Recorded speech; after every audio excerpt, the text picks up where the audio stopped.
La pluie s'abattait contre les immenses fenêtres du manoir Hartwick avec une fureur qui égalait la tempête dans le cœur d'Eleanora, chaque gouttelette un minuscule marteau contre la vitre, comme si la nature elle-même cherchait à briser les barrières qui enfermaient désormais sa vie. La chambre assignée à la nouvelle duchesse était vaste et froide, décorée dans des tons d'argent et de gris qui semblaient absorber la chaleur de l'air même, et elle se tenait devant le feu mourant dans sa robe de mariée, une soie ivoire qui avait coûté à son père ses dernières réserves d'orgueil, regardant les flammes crépiter et faiblir. La cérémonie avait été brève, expéditive, en présence d'inconnus dont les visages se brouillaient dans sa mémoire comme des aquarelles laissées sous la pluie. Et le déjeuner de noces s'était déroulé dans un silence seulement rompu par le grattement de l'argenterie contre la porcelaine et les félicitations creuses de gens qui savaient, comme elle le savait, comme tout le monde le savait, que ce n'était pas une union née de l'affection, mais de la nécessité. Les dettes de sa famille s'étaient accumulées comme la neige en hiver, suffocantes et inexorables, jusqu'à ce que son père vienne la trouver, les épaules courbées et les yeux fuyants, parlant d'arrangement et d'opportunité, et de la grande chance que représentait l'intérêt du duc de Hartwick, bien qu'ils comprissent tous deux que le mot « intérêt » était bien trop généreux pour ce qui équivalait à une transaction. Elle avait accepté parce qu'elle aimait son père, parce que ses jeunes sœurs méritaient leur saison et leur chance, parce que parfois le sacrifice portait une robe de mariée et souriait durant une cérémonie sans amour. La porte s'ouvrit sans crier gare, et il entra, Sébastien Ashford, duc de Hartwick, dont la réputation le précédait comme le froid avant une gelée, grand et brun, avec des yeux de la couleur des tempêtes d'hiver et un visage qui aurait pu être taillé dans la même pierre que sa demeure ancestrale. Il ne la regarda pas vraiment, son regard glissant au-delà d'elle comme on éviterait de regarder directement le soleil, et quand il parla, sa voix était basse et contrôlée, chaque mot mesuré et délibéré. « J'espère que les appartements sont adéquats, » dit-il, et elle hocha la tête, bien que le mot « adéquat » semblât étrange pour des pièces qui ressemblaient à une cage dorée. Il se dirigea vers la fenêtre, les mains jointes derrière le dos, sa posture rigide témoignant d'une discipline militaire ou peut-être simplement de l'habitude de se tenir à l'écart du monde, et pendant un instant, elle crut qu'il pourrait dire quelque chose de plus, quelque chose qui allégerait le poids terrible de cette journée. Au lieu de cela, il se tourna pour lui faire face avec une expression de neutralité si soigneusement entretenue qu'elle était pire que la colère, pire que le dégoût, pire que tout ce qu'elle aurait pu se préparer à endurer. « Je veux que vous compreniez quelque chose clairement, » dit-il, et sa voix portait la finalité d'un juge prononçant une sentence. « Ce mariage est un arrangement légal, rien de plus. Je pourvoirai à vos besoins, assurerai votre confort et votre statut, remplirai chaque obligation que notre contrat exige. Mais je ne vous toucherai jamais. » Les mots tombèrent entre eux comme des pierres dans une eau dormante, envoyant des ondes de dévastation à travers sa poitrine, et bien qu'elle ne soit pas entrée dans ce mariage avec des illusions romantiques, n'attendant ni amour ni même affection, la cruauté délibérée de sa déclaration lui coupa le souffle. Il partit alors, refermant la porte avec un doux déclic qui sembla plus fort que n'importe quel claquement, et Eleanora resta seule dans la chambre grise, portant toujours sa robe de mariée, tandis que le feu se mourait en braise et que la pluie continuait son assaut incessant contre les fenêtres, emportant le moindre espoir insensé qu'elle ne savait pas avoir porté en elle jusqu'à ce qu'il disparaisse. Mais avant que le destin de nos amoureux ne soit révélé, abonnez-vous pour ne manquer aucun chapitre de romance et de scandale, et dites-nous dans les commentaires d'où nous regardez-vous. Maintenant, commençons. Le souvenir de la façon dont elle était arrivée à ce moment revint à Eleanora, alors qu'elle retirait enfin sa robe de mariée, avec des doigts tremblants, la soie chuchotant contre sa peau comme des secrets qu'elle ne pourrait jamais partager. Et elle se retrouva transportée 3 mois en arrière, dans le bureau de son père, où la lumière de l'après-midi filtrait à travers des fenêtres poussiéreuses sur des registres qui racontaient l'histoire de leur ruine en colonnes nettes de chiffres qui ne s'équilibraient plus. Son père, Lord Edmund Ashworth, avait vieilli de 10 ans en l'espace d'une année. Ses cheveux étaient devenus entièrement gris et ses mains tremblaient, tandis qu'il expliquait que les investissements avaient échoué, que les créanciers tournaient comme des vautours, que l'avenir de ses sœurs était en jeu, à moins que quelque chose ne soit fait. Et quand il prononça le nom du duc de Hartwick, c'était avec le ton d'un homme s'agrippant à la dernière branche avant la chute. La réputation de Sebastian Ashford avait précédé les négociations de mariage comme l'odeur de l'hiver avant la première neige. Il était connu dans toute la société comme un homme de lignée impeccable et d'une immense richesse, mais aussi comme quelqu'un qui se déplaçait dans les salles de bal tel un spectre, ne dansant que lorsque le protocole l'exigeait, ne parlant que lorsque c'était nécessaire. Son paysage émotionnel aussi stérile et rébarbatif que les landes du Nord qui composaient une partie de ses possessions. Les avoués étaient arrivés avec des documents déjà préparés, comme si son acceptation avait été présumée, et elle supposa que c'était le cas, car quel choix possédait une dame de bonne famille lorsque sa famille faisait face à la misère et ses sœurs, à l'hospice ou pire. Le duc lui-même n'était apparu qu'une seule fois pendant les négociations, entrant dans le bureau de son père avec l'assurance d'un homme à qui l'on n'avait jamais rien refusé, ses yeux la parcourant avec la même évaluation que l'on pourrait porter sur un cheval aux enchères, et quand il avait parlé, demandant si elle comprenait les termes et pouvait remplir les devoirs attendus d'une duchesse, sa voix avait été dénuée de chaleur, mais aussi de cruauté. Purement transactionnel, comme s'il discutait de l'achat d'une terre plutôt que de l'union de 2 vies. Elle avait signé là où c'était indiqué, sa signature la liant aussi sûrement que n'importe quelle chaîne, et son père avait pleuré de soulagement, tandis qu'elle avait senti quelque chose en elle s'engourdir, un gel protecteur s'installant sur son cœur. L'accord avait été généreux à tous égards, les dettes de son père effacées, une dot substantielle fournie pour chacune de ses sœurs, une maison de ville à Londres assurée pour sa mère, et tout cela n'avait coûté qu'Eleanora elle-même, son avenir, son espoir de connaître un jour le genre d'amour dont elle avait lu l'existence dans les poèmes et les romans. Maintenant, debout dans sa chemise de nuit dans la chambre froide du manoir Hartwick, elle comprenait que la transaction était complète, le contrat exécuté, et qu'elle était absolument, irrévocablement seule malgré la bague à son doigt et le titre devant son nom, la duchesse de Hartwick de nom seulement, un fantôme hantant des pièces qui ne seraient jamais vraiment les siennes, liée à un homme qui avait très clairement fait savoir qu'elle resterait pour toujours intouchée, indésirée, un meuble acquis pour remplir une obligation, puis oublié dans le vide vaste et résonnant de sa demeure ancestrale. Les semaines passèrent au rythme d'un évitement soigneux, chaque jour se fondant dans le suivant avec la prévisibilité monotone d'une horloge égrenant les heures dans une pièce vide, et Eleanora apprit la géographie de sa nouvelle existence en cartographiant méticuleusement les moments et les lieux où le duc ne serait pas,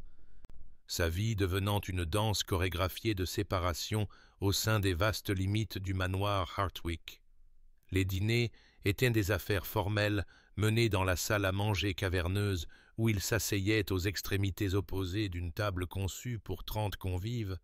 la distance entre eux une manifestation physique du gouffre qu'il avait décrété le soir de leurs noces, et ils mangeaient en silence, ponctués uniquement par les pas feutrés des domestiques et le cliquetis précis de l'argenterie contre la porcelaine, chaque repas une performance de civilité qui la laissait vide et endolorie.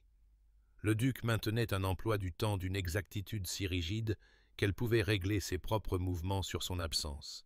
Il prenait son petit déjeuner à précisément 7 heures dans son bureau privé.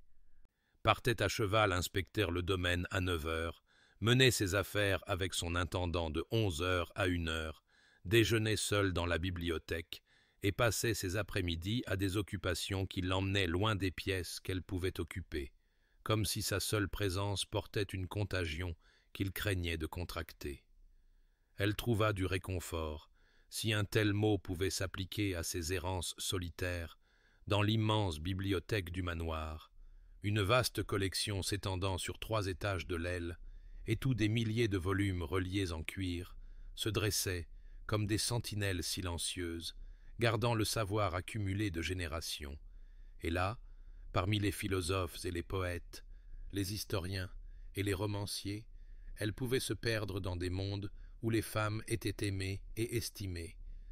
où les mariages étaient des partenariats plutôt que des prisons, où le contact n'était pas un territoire interdit, mais un langage de connexion. Les domestiques, ces témoins invisibles de l'étrange tableau du mariage Hartwig, parlaient à voix basse de chuchotements qu'elle n'était pas censée surprendre, mais qui lui parvenaient néanmoins à travers l'acoustique particulière des anciens couloirs du manoir. Il s'interrogeait sur un duc qui tenait sa jeune épouse à une telle distance, qui lui montrait toutes les courtoisies sauf celles fondamentales de la compagnie, qui la traitait avec la politesse distante que l'on pourrait accorder à un dignitaire en visite plutôt qu'à la femme qui portait son nom et qui, théoriquement, porterait ses héritiers. Bien que la manière dont une telle éventualité pourrait se produire compte tenu de son vœu restât un mystère qui faisait jaser dans les cuisines et les quartiers des serviteurs. Madame Daventry, la gouvernante, regardait Eleanora avec une sympathie qui était presque pire que l'indifférence, ses yeux reflétant une pitié qui suggérait qu'elle avait déjà vu ce schéma,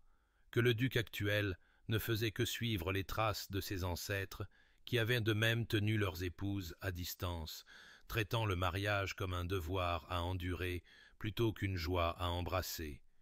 Et Eleanora se demandait si elle passerait les 40 prochaines années à errer dans ces couloirs, comme les fantômes qui devaient sûrement hanter un lieu si ancien et si triste.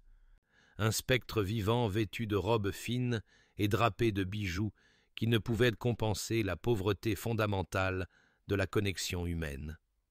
Ce fut au cours d'une de ces errances sans but dans les couloirs les moins utilisés du manoir qu'Eleanora entrevit pour la première fois quelque chose d'inattendu dans le caractère de son mari, une fissure dans la façade de marbre qui suggérait des profondeurs qu'elle n'avait pas imaginées possibles chez un homme qui semblait entièrement fait de glace et de protocole, et cela se présenta sous la forme d'un jardin qu'elle découvrit tout à fait par accident en prenant un mauvais tournant alors qu'elle cherchait la serre, se retrouvant à la place devant de hautes fenêtres donnant sur un enclos muré où les roses s'épanouissaient en une profusion défiante malgré le froid de l'automne approchant. Le jardin était impeccablement entretenu, chaque buisson taillé avec la précision d'un artiste, les allées entre eux balayées de sorte qu'il n'y restait pas même un seul pétale tombé, et alors qu'elle se tenait là, fascinée par la beauté inattendue de ce sanctuaire caché, elle le vit, le duc lui-même, sans manteau et les manches retroussées jusqu'aux coudes, dans un état de décontraction qu'elle n'avait jamais vu, agenouillé à côté d'un rosier blanc particulièrement magnifique, un sécateur à la main, ses mouvements entaillant le bois mort, possédant une douceur qui semblait totalement en désaccord avec l'homme qui ne supportait pas de s'asseoir à moins de 6 mètres d'elle au dîner. Elle l'observa depuis son point de vue dissimulé, notant la façon dont ses épaules se détendaient progressivement alors qu'il passait d'une plante à l'autre.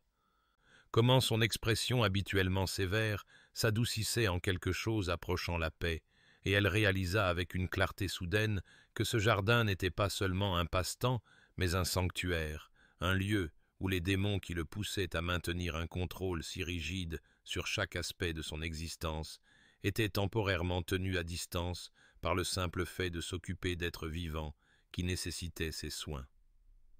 Au cours des jours suivants, elle se sentit attirée par ces fenêtres au moment où elle l'avait observé visitant le jardin, l'étudiant comme on pourrait étudier un spécimen rare et fascinant, cherchant à comprendre la contradiction d'un homme qui pouvait nourrir des roses avec une telle dévotion, mais ne pouvait étendre le plus petit geste de chaleur à la femme qui portait son nom. Et ce fut lors d'une de ces observations qu'elle remarqua la statue de marbre au centre du jardin. Une femme capturée dans la pierre, son visage serein et charmant, entourée des mêmes roses blanches que le duc soignait avec une attention si particulière. La curiosité la poussa à se renseigner auprès de madame d'Aventry, qui révéla avec des mots choisis que le jardin avait été le refuge privé de la défunte duchesse, que la mère du duc l'avait conçu elle-même dans les dernières années de sa vie, et que son fils l'avait entretenu avec un dévouement sans faille depuis sa mort 15 ans auparavant, ne permettant jamais à personne d'autre de toucher ne serait-ce qu'une seule tige, et quand Eleanora demanda quand la duchesse était morte, la réponse de la gouvernante la frappa comme un coup physique. L'anniversaire tombait dans seulement 3 semaines, et toute la maisonnée savait qu'il fallait marcher sur des œufs pendant cette période, car la réserve déjà formidable du duc devenait absolue, son chagrin se manifestant par un retrait encore plus froid du monde des vivants. La compréhension fleurit dans l'esprit d'Eleanora comme l'une de ces roses soigneusement entretenues. Sa froideur n'était pas de la cruauté, mais une armure, sa distance non pas du dédain, mais de l'autoprotection. Et elle se demanda quelle peine gisait enfouie sous cet extérieur impénétrable, quelle perte lui avait appris qu'aimer, c'était inviter la dévastation, et s'il existait une clé qui pourrait déverrouiller la forteresse qu'il avait construite autour de son cœur blessé. L'insomnie était devenue la compagne importune d'Eleanora dans les semaines qui avaient suivi son arrivée au manoir Hartwick, le sommeil se révélant insaisissable dans le lit trop grand de ses appartements trop vides, et c'est ainsi qu'elle se retrouva à descendre l'escalier assombri bien après minuit, attirée par la promesse de distraction que seuls les livres pouvaient offrir. Sa robe de chambre bien serrée contre le froid automnal qui imprégnait même les plus grandes pièces de ce domaine ancien, une bougie tenue devant elle pour éclairer le chemin familier vers la bibliothèque où elle avait passé tant d'heures solitaires à chercher refuge contre la solitude particulière de son état marital. Elle poussa la lourde porte en chêne avec un silence exercé, s'attendant à trouver la vaste pièce vide comme elle l'était toujours à cette heure tardive, mais elle se figea sur le seuil, le souffle coupé, en apercevant la silhouette debout devant la section de philosophie, sa silhouette sombre illuminée par la seule lampe qu'il avait allumée, et pendant un instant elle envisagea de se retirer avant qu'il ne remarque sa présence, mais une fierté tenace, ou peut-être une simple fatigue, la maintint clouée sur place, alors que le duc se tournait, son expression passant de la surprise à quelque chose qu'elle ne put tout à fait nommer lorsque leurs yeux se rencontrèrent à travers l'étendue parfumée de cuir. « Votre grâce » parvint-elle à dire, sa voix à peine plus qu'un murmure, et il inclina la tête de cette manière formelle qui caractérisait chaque interaction entre eux. Sa posture rigide malgré l'heure tardive et l'intimité suggérée par leur tenue de nuit et l'obscurité qui les entourait, comme un cocon séparant ce moment de la dure lumière du jour, où une telle proximité serait soigneusement évitée. « Duchesse, » répondit-il, et elle remarqua qu'il tenait un volume dans ses mains, son dos trop dans l'ombre pour qu'elle puisse en déchiffrer le titre, et ils restèrent ainsi pendant plusieurs battements de cœur, aucun ne voulant être le premier à rompre l'étrange sortilège de cette rencontre inattendue, jusqu'à ce qu'enfin elle s'avance plus loin dans la pièce, refusant d'être chassée du seul endroit dans ce manoir qui lui semblait un sanctuaire, même si cela signifiait partager l'espace avec l'homme qui avait décrété qu'elle resterait à jamais intouchée. Elle choisit un livre au hasard sur une étagère voisine, ses doigts tremblant légèrement en l'ouvrant, et du coin de l'œil, elle le vit l'observer. Puis sa voix trancha le silence avec des mots qui la surprirent par leur curiosité authentique, plutôt que par une simple politesse. « Spinoza, je n'aurais pas imaginé que vous vous intéressiez à la métaphysique et à l'éthique. La présomption dans son ton fit naître quelque chose de rebelle dans sa poitrine, et elle soutint son regard directement, pour peut-être la première fois depuis leur nuit de noces, le menton levé, tandis qu'elle répondait. « Vous ne l'auriez pas imaginé, parce que vous ne vous êtes jamais enquis de mes intérêts, milord. Mais oui, je trouve les questions de déterminisme et de liberté particulièrement fascinantes, étant donné certaines circonstances. » Et elle n'eut pas besoin de préciser de quelles circonstances elle parlait, le trait atteignit sa cible avec assez de précision pour qu'elle voie quelque chose vaciller dans ses yeux, de la surprise, certainement, et peut-être la plus petite lueur de ce qui aurait pu être du respect. Il ouvrit la bouche comme pour répondre, sembla reconsidérer, puis hocha simplement la tête, se retournant vers son propre livre, mais Eleanora se trouva incapable de se concentrer sur la prose philosophique dense devant elle, trop consciente de sa présence à quelques pas de là, trop consciente du fait que c'était le plus long échange qu'ils avaient eu depuis leur mariage, et quand elle leva enfin les yeux à nouveau, il était parti, s'étant retiré aussi silencieusement qu'un fantôme, ne laissant derrière lui que la faible odeur de son eau de Cologne au bois de santal et le dangereux éveil de quelque chose qui ressemblait dangereusement à de l'espoir prenant racine dans le paysage aride de son cœur. L'automne arriva au manoir Hartwick avec sa mélancolie caractéristique, peignant les terres de nuances d'ambre et de cramoisie, qui semblaient refléter les émotions complexes qui s'agitaient dans le sein d'Eleanora, et à mesure que les jours raccourcissaient et les soirées s'allongeaient, elle découvrit que ses rencontres avec le duc dans la bibliothèque étaient passées d'accidents rares à quelque chose approchant un schéma, leur rendez-vous de minuit se produisant avec une fréquence croissante, comme si un accord tacite s'était formé entre eux, stipulant que cette heure crépusculaire n'appartenait ni au jour ni au devoir, mais existait dans un espace à part où les règles rigides régissant leurs interactions diurnes pouvaient être prudemment assouplies. Leur conversation s'était allongée progressivement, passant d'échanges laconiques sur des volumes spécifiques à des discussions qui couvraient la littérature et la philosophie, l'histoire et la poésie. Et Eleanora découvrit sous son extérieur rébarbatif un esprit d'une profondeur remarquable et d'une sensibilité surprenante, se retrouvant engagée dans des débats sur le contrat social de Rousseau et des désaccords sur le mérite de Byron en tant que poète, qui duraient bien au-delà du moment où sa bougie s'était consumée et où les premières lueurs de l'aube menaçaient aux fenêtres.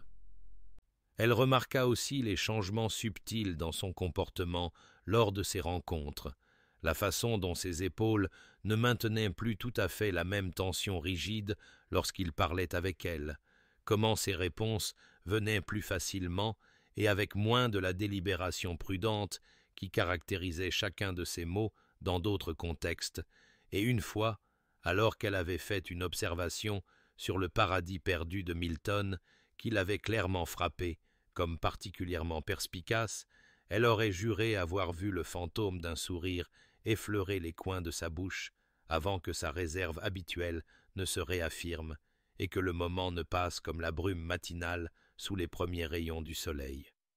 Pourtant, même si ces petites intimités s'accumulaient comme les feuilles d'automne sur le sol, Eleanora sentit sa solitude s'approfondir plutôt que de diminuer, car il restait entre eux une barrière invisible mais infranchissable qu'il ne voulait pas franchir, sa distance physique envers elle aussi soigneusement maintenue que jamais malgré la facilité croissante de leur communion intellectuelle,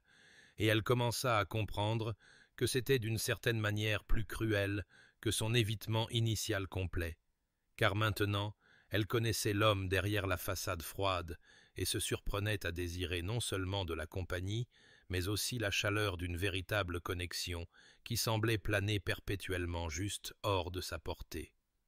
Le duc, pour sa part, semblait également pris dans cet étrange entre-deux, et elle le surprenait parfois à l'observer pendant leur dîner avec une expression qu'elle ne pouvait tout à fait déchiffrer, quelque chose qui aurait pu être du désir ou du regret, ou peut-être les deux mêlés, et une fois, alors qu'elle avait tendu la main vers un livre sur une étagère haute au même moment que lui, leurs mains s'étaient presque touchées, avant qu'il ne retire la sienne, comme s'il s'était brûlé, et elle avait vu quelque chose fulgurer dans ses yeux, qui ressemblait remarquablement à de l'angoisse, avant qu'il ne se détourne, la laissant seule parmi les volumes reliés en cuir, le cœur battant et la main encore tendue vers l'espace où la sienne avait été, se demandant combien de temps il pourrait continuer cette danse délicate d'approche et de retrait, avant que quelque chose ne cède sous le poids accumulé de tous ces sentiments inexprimés qui flottaient entre eux, comme le brouillard automnal qui enveloppait les terres du manoir chaque matin, obscurcissant le chemin à suivre et les laissant tous deux suspendus dans une belle et terrible incertitude. La découverte se fit tout à fait par accident un après-midi d'octobre, alors que le duc était rentré plus tôt de l'inspection des fermes de ses tenanciers, ses bottes boueuses de la terre ramollies par la pluie, son esprit préoccupé par des questions de drainage et de rotation des cultures, et il avait cherché la paix du jardin de sa mère, comme il le faisait souvent lorsque le poids de ses responsabilités pesait trop lourdement sur lui, pour découvrir qu'il n'était pas seul parmi les rosiers qui avaient été sa fierté particulière, et qu'il soignait avec une dévotion méticuleuse chaque saison, comme une sorte de mémorial vivant à la femme qui avait été l'unique source de chaleur dans son enfance par ailleurs froide. Là, agenouillée dans la terre humide, ses jupes étalées autour d'elle comme les pétales d'une fleur exotique, se trouvait Eleanora, ses mains nues et tachées de terre, alors qu'elle taillait soigneusement les fleurs fanées et ajoutait du paillis frais autour des racines des roses de fin de saison, ses mouvements si doux et respectueux qu'il se retrouva figé à la porte du jardin, incapable de parler ou de bouger en regardant cette femme qu'il s'était juré de tenir à distance, s'occuper de l'espace le plus sacré de son deuil privé, avec un soin si évident que quelque chose de douloureux et de chaud se tordit simultanément dans sa poitrine. Elle dut sentir sa présence, car elle leva brusquement la tête, ses yeux s'écarquillèrent de ce qui aurait pu être de la culpabilité ou de la peur, et elle commença à se relever, balbutiant des excuses. « Votre grâce, pardonnez-moi, je sais que j'aurais dû demander la permission, mais j'ai remarqué que le jardin semblait négligé ces derniers temps, et j'ai pensé que peut-être… » Mais il leva une main pour arrêter ses paroles, les surprenant tous les deux par la douceur du geste, et il s'entendit dire d'une voix plus rauque qu'il ne l'avait prévu. « Ma mère a planté ces roses l'année de ma naissance, les blanches pour la pureté et les rouges pour la passion, bien qu'elle n'ait eu que très peu de l'une ou de l'autre dans son mariage avec mon père. » Eleanora se rassit sur ses talons, ses mains agrippant toujours le sécateur, et elle parla doucement. « J'ai perdu ma mère quand j'avais 12 ans, et je me souviens comme elle aimait son jardin, comment elle disait que s'occuper des êtres vivants était ce qui nous rapprochait le plus de la compréhension de l'œuvre divine de la création, et quand j'ai trouvé cet endroit, si clairement aimé, et pourtant montrant des signes de négligence récente, j'ai senti que je comprenais quelque chose de votre perte. » Et le duc se retrouva à avancer sans décision consciente, s'agenouillant à côté d'elle dans la terre humide, au mépris total de ses beaux vêtements, tendant la main pour toucher l'une des fleurs cramoisies que sa mère appelait les roses duchesses de Portland. Ils restèrent ainsi un long moment, côte à côte parmi les fleurs, puis il commença à parler de choses qu'il n'avait jamais dites à une autre âme vivante, de la douce sagesse et de la terrible solitude de sa mère, de la façon dont elle s'était flétrie dans la maison de son père comme une rose privée de la lumière du soleil, de la façon dont il lui avait tenu la main pendant qu'elle mourait et s'était juré de ne jamais piéger une autre femme dans une telle cage de froideur et de devoir, de ne jamais devenir le genre de mari que son père avait été. Et ce n'est qu'au moment où les mots se déversèrent de lui qu'il réalisa la terrible ironie de son vœu. Comment, en essayant de protéger Eleanora de l'héritage de son père, il l'avait au contraire recréée sous une forme différente. Quand il se tut enfin, Eleanora tendit la main et posa sa main tachée de terre sur la sienne, là où elle reposait sur son genou, le premier contact délibéré qu'ils avaient partagé depuis leur nuit de noces, et elle dit avec une conviction tranquille « Vous n'êtes pas votre père. » Sébastien, utilisant son prénom pour la première fois, « Un homme comme votre père ne s'occuperait jamais de ces roses avec une telle dévotion, ne porterait jamais un tel deuil pour la souffrance d'une femme, ne parlerait jamais de ces choses avec une telle honnêteté brute. » Et quand il la regarda vraiment avec le soleil de l'après-midi, transformant ses cheveux en or filé, et ses yeux sombres de compassion et de quelque chose de plus profond qu'il n'osait nommer, il sentit le coin de sa bouche se soulever, en ce qui était presque, quasiment, douloureusement proche d'un sourire, et le souffle d'Eleanora se coupa alors qu'elle assistait à cette transformation, sentant son cœur trébucher et s'emballer, tandis que la terrible et belle vérité se cristallisait dans sa conscience. Elle était tombée amoureuse de son mari.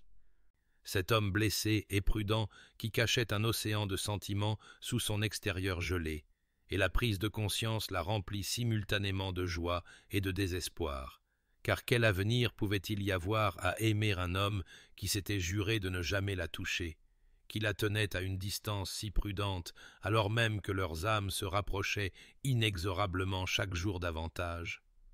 L'hiver s'abattit sur le manoir Hartwick avec une férocité inattendue cette année-là, arrivant début novembre, avec des blizzards qui transformèrent le paysage familier en un royaume étranger de silence blanc.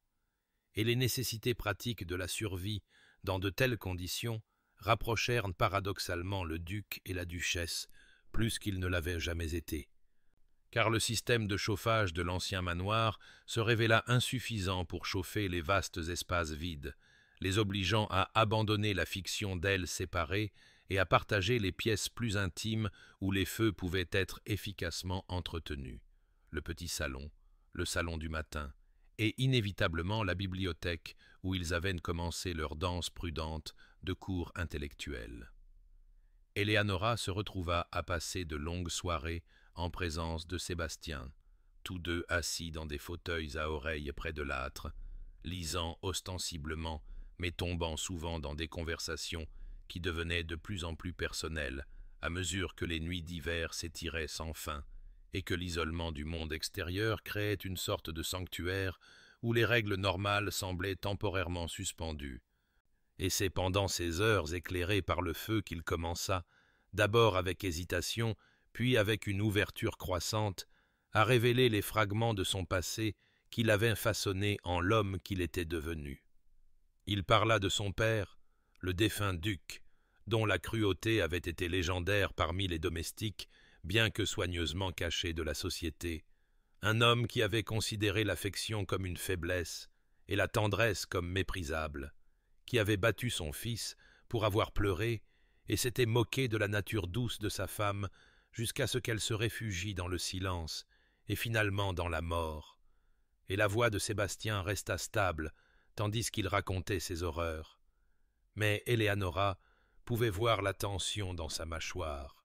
la blancheur de ses phalanges, alors qu'il agrippait les bras de son fauteuil. Et elle comprit qu'il lui offrait quelque chose de précieux et de terrible, la vérité de ses blessures et les raisons de ses murs soigneusement construits. « Je l'ai regardé la détruire, » dit Sébastien un soir, les yeux fixés sur les flammes dansantes. « Ma mère était comme le printemps lui-même quand elle est arrivée ici, pleine de lumière, d'espoir et de musique, et il a systématiquement éteint tout cela, critiqué chaque joie jusqu'à ce qu'elle apprenne à n'en montrer aucune, s'est moqué de chaque gentillesse jusqu'à ce qu'elle cesse d'en offrir. Et j'avais 10 ans quand je l'ai trouvée en pleurs dans la serre, et elle m'a dit que l'amour était la chose la plus dangereuse qu'une femme puisse ressentir, parce qu'il donnait aux hommes le pouvoir de la briser complètement. Et j'ai juré alors que je ne serais jamais un tel homme, que si je me mariais un jour, je ne brandirais jamais un tel pouvoir, ne me permettrais jamais de devenir assez proche pour blesser si profondément. »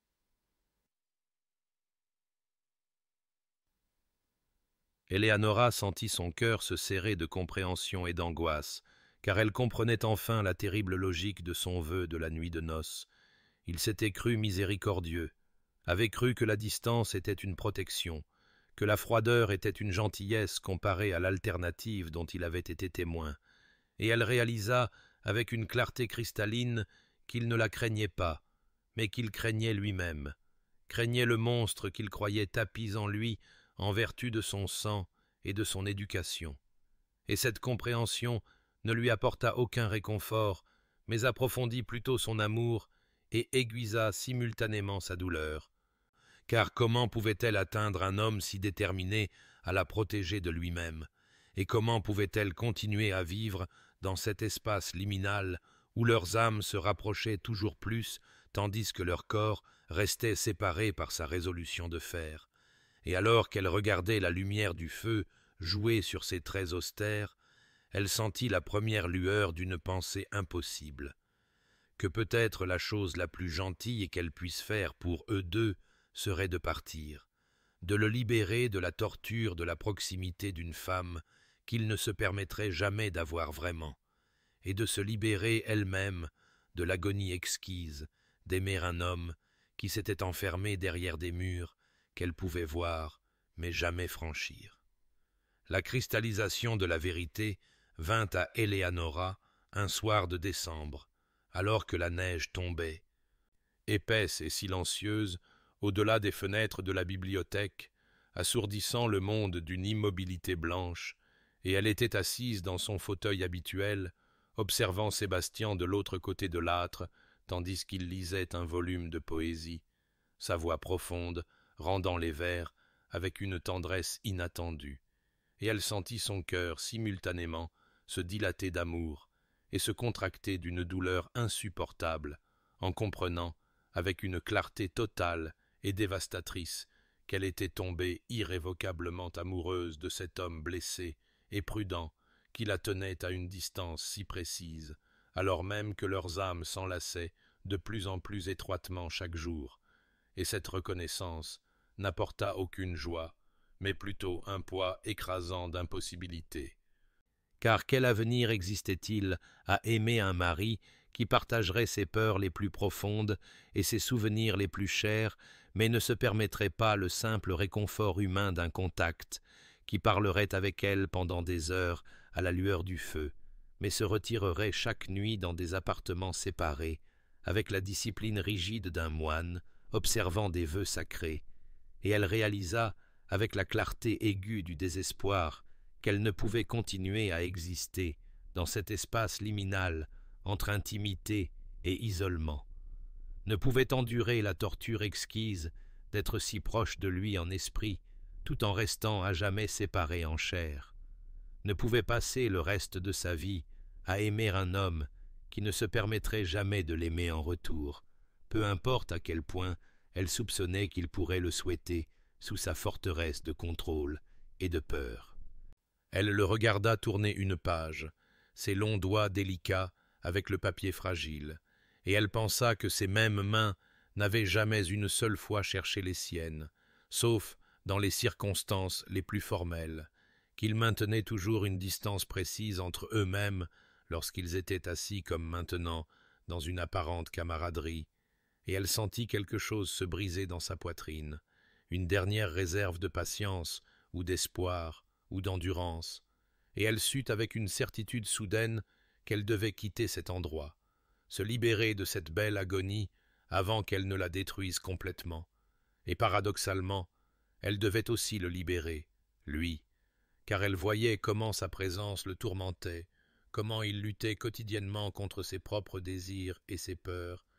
comment il se refusait la chaleur qu'il désirait si clairement parce qu'il se croyait indigne ou dangereux, ou les deux, et peut-être que la plus grande gentillesse qu'elle pouvait offrir à cet homme qu'elle aimait serait de se retirer de sa portée, de le libérer du fardeau de sa présence et de la tentation de sa proximité. La décision s'installa sur elle comme la neige s'installant au-delà des fenêtres, froide et silencieuse et absolue, et elle sentit un étrange calme descendre alors que l'impossible devenait simplement nécessaire, et quand Sébastien leva les yeux de son livre et demanda avec une rare douceur si elle allait bien, car il avait appris à lire les changements subtils de son expression pendant ces mois d'observation attentive, elle parvint à sourire et à mentir d'une voix ferme. « Oui, simplement fatiguée. Je pense que je vais me retirer tôt ce soir. » Et elle se leva et lui souhaita bonne nuit avec tout le sang-froid qu'elle put rassembler. Et en montant les escaliers vers ses appartements, elle sut qu'elle passerait cette nuit à écrire la lettre qui mettrait fin à leur étrange mariage d'esprit, tandis que leur corps resterait à jamais étrangers, et qu'à l'aube, elle serait partie du manoir Hartwick, emportant avec elle un amour qui ne pourrait jamais être consommé, et un chagrin qui ne guérirait jamais complètement, mais emportant aussi la certitude que parfois, l'acte le plus aimant est de s'éloigner de la personne qui ne peut se résoudre à tendre la main vers vous,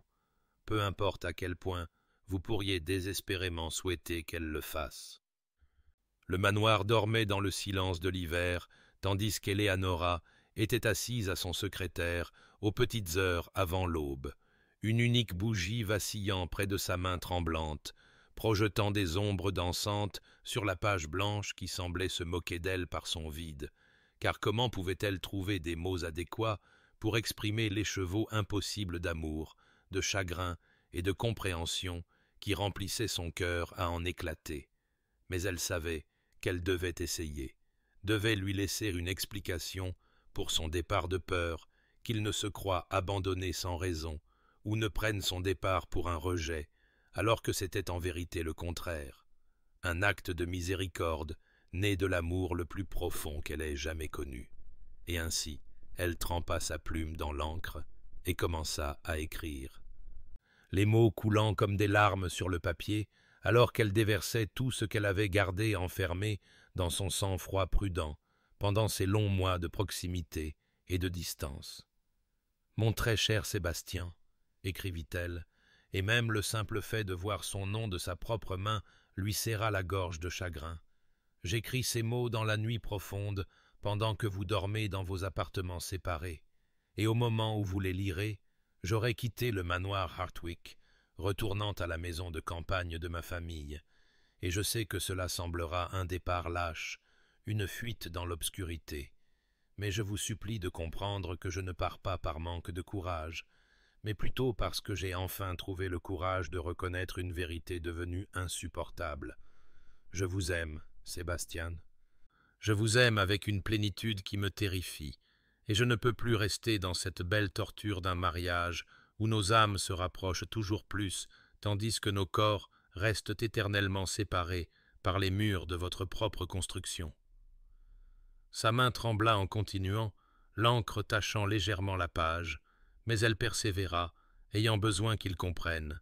« Je sais pourquoi vous avez fait votre vœu le soir de nos noces. Je comprends maintenant la terrible logique de votre distance, car vous avez partagé avec moi les horreurs de votre enfance et les blessures que votre père a infligées à votre mère, et je comprends que vous craignez vous-même, que vous craignez la capacité de cruauté que vous croyez dormante dans votre sang.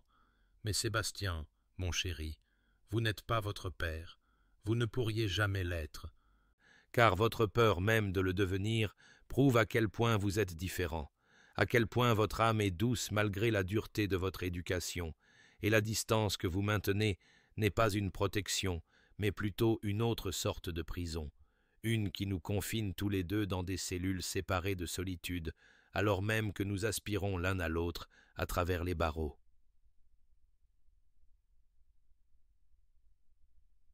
Elle fit une pause, essuyant les larmes de ses joues avec le dos de sa main, laissant une petite tache d'encre,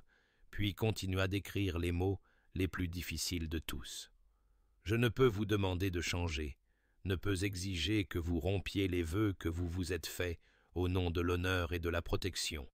Mais je ne peux pas non plus continuer à exister dans cet espace liminal où je suis épouse de nom, mais étrangère en vérité,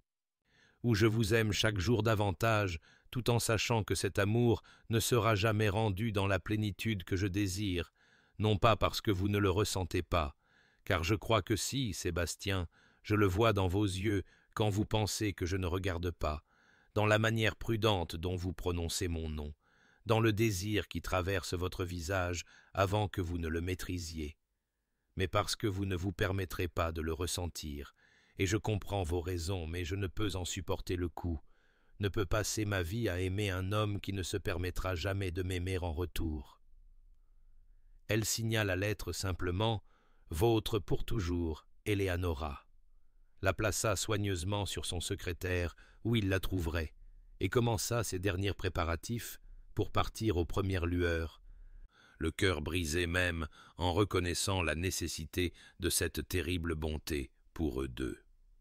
Sébastien se réveilla avant l'aube, sortant de rêves agités remplis d'ombres et de mots non dits, son sommeil ayant été fracturé et troublé toute la nuit par un sentiment inexplicable de malaise qui avait imprégné même son esprit inconscient. Et il se leva dans la lumière grise du petit matin, avec une urgence inhabituelle, vibrant dans ses veines, quelque chose l'attirant hors de ses appartements, bien qu'il ne puisse nommer ce qui le poussait,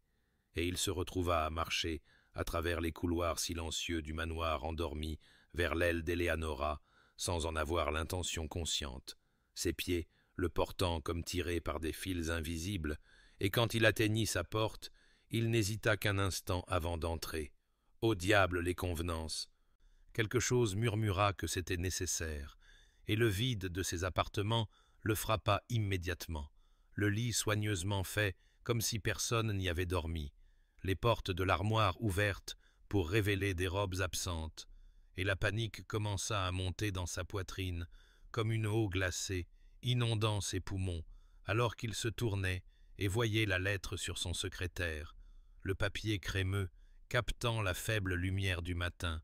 son nom écrit dessus de sa main élégante, et avec des doigts tremblants, il la souleva et commença à lire, chaque mot le frappant comme un coup physique, alors que la vérité de ce qu'il avait fait, de ce qu'il avait manqué de faire, déferlait sur lui en vagues de compréhension dévastatrice. « Je vous aime, Sébastien ». Les mots se brouillèrent devant ses yeux, alors qu'il les lisait encore et encore. « Je vous aime avec une plénitude qui me terrifie. » Et il sentit quelque chose se fissurer dans sa poitrine, une forteresse qu'il avait si soigneusement construite autour de son cœur, se brisant comme du verre, car il avait su à un certain niveau qu'elle tenait à lui, avait vu la douceur dans ses yeux lors de leur conversation à la bibliothèque, mais le voir écrit si clairement, si courageusement, comprendre qu'elle l'aimait assez pour partir plutôt que de continuer dans l'agonie de leur demi-mariage, cela brisa quelque chose de fondamental dans ses défenses soigneusement construites, et alors qu'il continuait à lire. « Vous n'êtes pas votre père, vous ne pourriez jamais l'être. » Il sentit des larmes qu'il n'avait pas versées depuis son enfance lui brûler les yeux, car elle le voyait vraiment. Comprenait à la fois ses peurs et leur fausseté, l'aimait malgré et à cause de tout ce qu'il était, et il avait été trop lâche pour saisir le cadeau qu'elle offrait, s'était caché derrière le devoir et la distance et le fantôme de la cruauté de son père, alors que tout ce temps, ce qu'il craignait le plus n'était pas de la blesser, mais de se permettre d'avoir besoin d'elle, de l'aimer, de devenir vulnérable de la manière que l'amour exigeait. Il serra la lettre contre sa poitrine, alors que la prise de conscience l'inondait avec la force d'une révélation.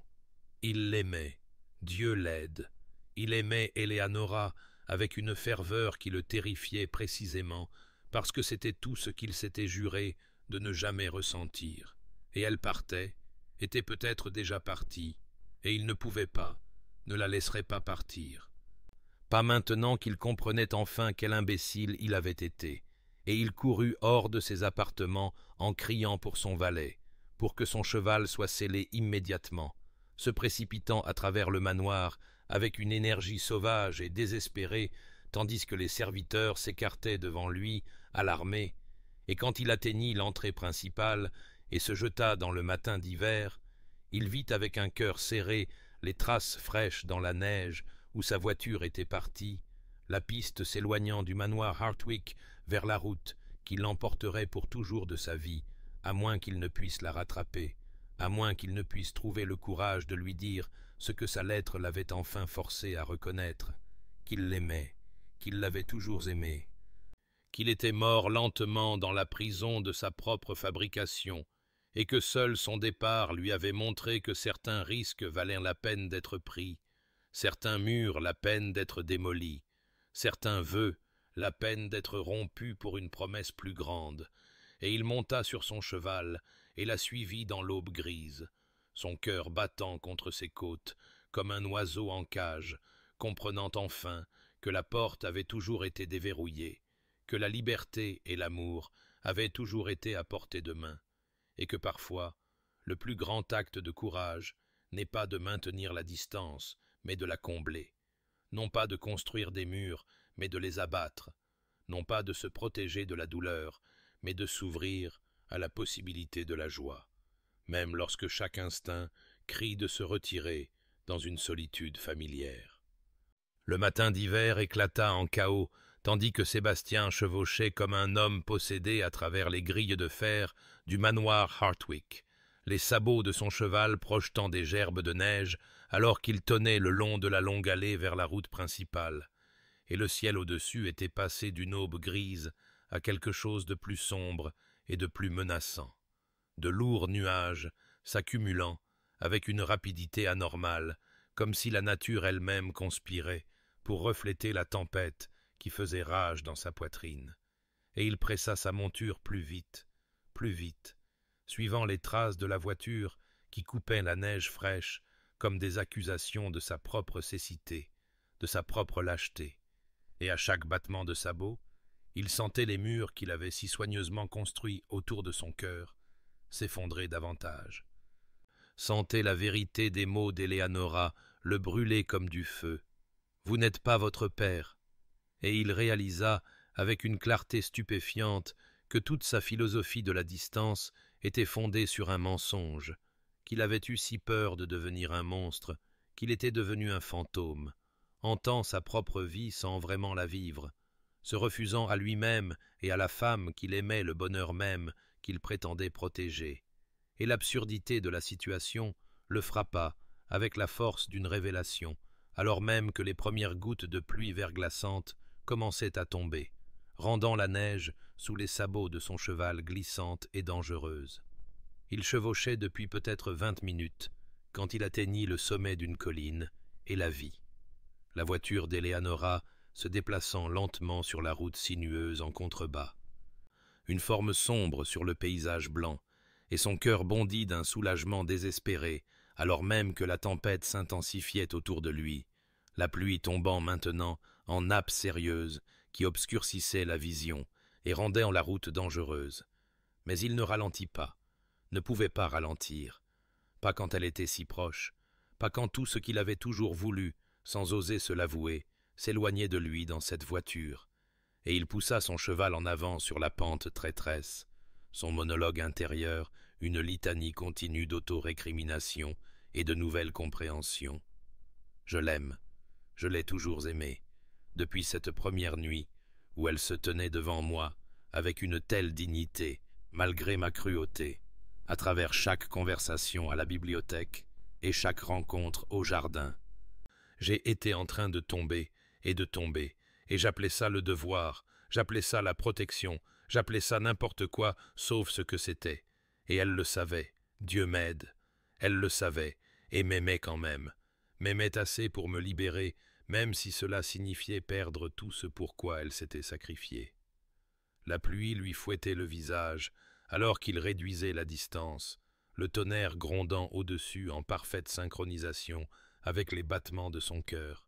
Et il vit le cocher tirer sur les rênes, alors que la route devenait plus périlleuse, vit le véhicule ralentir, puis s'arrêter complètement à un virage particulièrement dangereux, où la falaise tombait à pic d'un côté,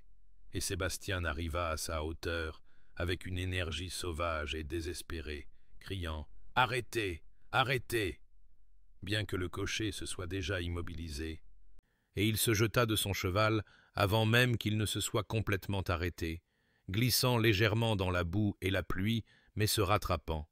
et il se dirigea vers la portière de la voiture avec une détermination née d'une certitude absolue, sachant que ce qui se passerait dans les instants suivants déterminerait le cours de sa vie entière,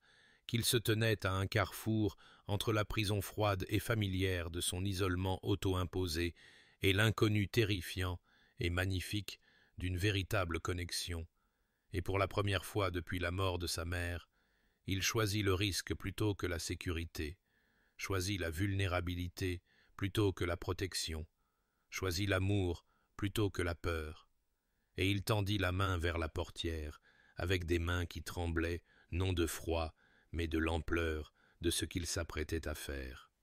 Sébastien ouvrit la portière de la voiture avec une telle force qu'elle pivota largement sur ses gonds, et là, elle était assise. Eleanora, sa femme, sa duchesse, la femme qu'il avait été trop aveugle et effrayée pour voir vraiment. Ses yeux s'écarquillant de choc, alors que la pluie balayait l'intérieur de la voiture, son manteau de voyage serré autour de ses épaules et son visage pâle de surprise et de quelque chose d'autre, quelque chose qui aurait pu être de l'espoir ou de la peur, ou les deux mêlés, et sans réfléchir, sans planifier, agissant purement par instinct et par un besoin désespéré, il lui prit la main et la tira hors de la voiture, dans la tempête, dans la pluie qui tombait à torrents autour d'eux, les trempant tous les deux en quelques secondes, alors qu'elle haletait sous l'effet du froid et de la soudaineté de tout cela. Et il la tint là, au milieu de la route boueuse, avec le vent fouettant autour d'eux et le tonnerre roulant au-dessus, tenant son poignet doucement mais fermement, comme s'il craignait qu'elle ne se dissolve comme la brume du matin s'il relâchait sa prise, et quand elle essaya de parler, « Sébastien, qu'est-ce que vous ?» Il secoua violemment la tête, l'eau ruisselant de ses cheveux sur son visage, et les mots se déversèrent de lui dans un flot qu'il n'aurait pu arrêter s'il avait essayé, toute l'émotion contenue pendant des mois et des années se libérant dans une inondation. « J'étais un lâche, » dit-il, sa voix rauque et brisée, assez forte pour être entendue par-dessus la tempête. « J'étais un lâche qui pensait que la distance nous protégerait tous les deux, qui croyait que si je ne vous touchais jamais, ne me permettais jamais de ressentir ce que je ressentais, je pourrais d'une manière ou d'une autre échapper à devenir le monstre qu'était mon père. Mais Eleanora, mon Dieu, Eleanora, j'avais tort, j'avais si terriblement tort. » Et il vit des larmes commencer à couler sur ses joues, se mêlant à la pluie, jusqu'à ce qu'il soit impossible de distinguer les unes des autres, ses lèvres s'entr'ouvrant comme pour répondre, mais il continua, ayant besoin de tout dire, avant que le courage ne lui manque, avant que les murs familiers ne puissent se reconstruire. Je vous aime de tout mon être. Je vous aime depuis que vous êtes entré pour la première fois dans ma bibliothèque et que vous m'avez défié avec votre intelligence, depuis que je vous ai trouvé en train de soigner les roses de ma mère avec tant de soin. Depuis chaque conversation qui me laissait en vouloir plus, vous vouloir, et je me disais que c'était le devoir. Je me disais que je vous protégeais d'un héritage de violence et de cruauté, mais la vérité est que je me protégeais moi-même.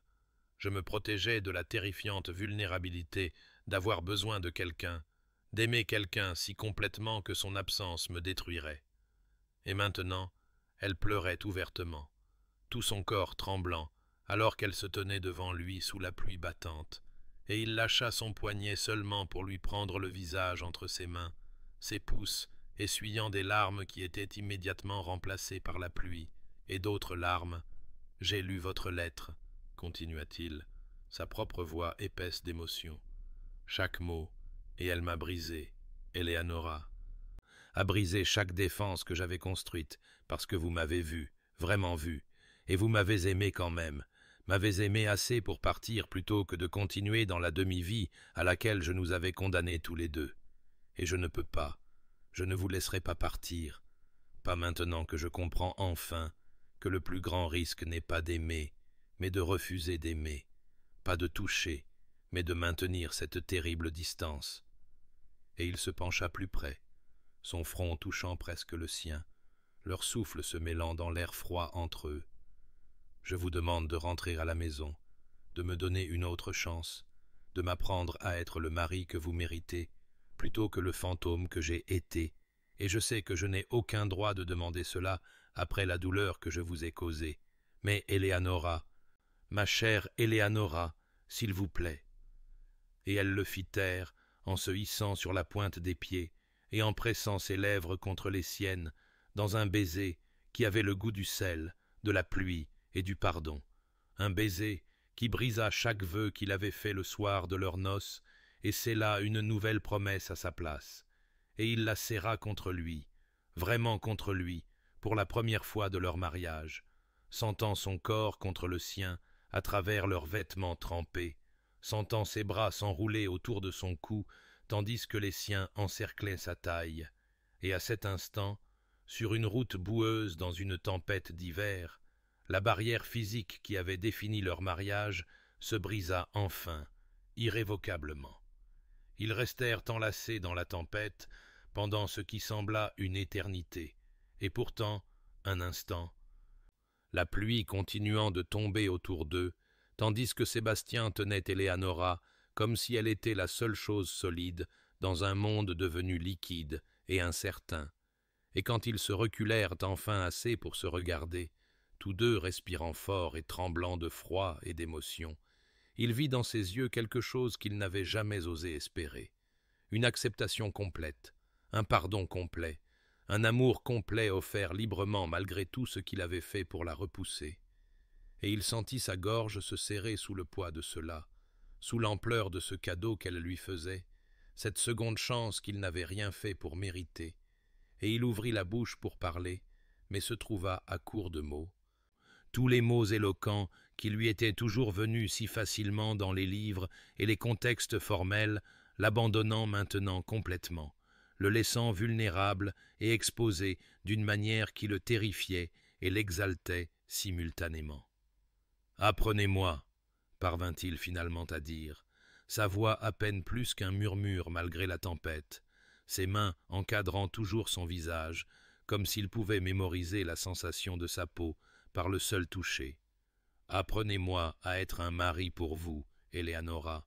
car Dieu sait que je n'ai aucune idée de comment faire cela, comment aimer quelqu'un sans le détruire ou me détruire moi-même, comment toucher sans prendre, comment avoir besoin sans consommer, et j'ai si peur. » Mais elle posa ses doigts sur ses lèvres, le faisant taire doucement, et quand elle parla, sa voix était ferme malgré ses larmes, remplie d'une force tranquille qui l'humilia complètement. « Vous savez déjà comment faire, Sébastien, » dit-elle,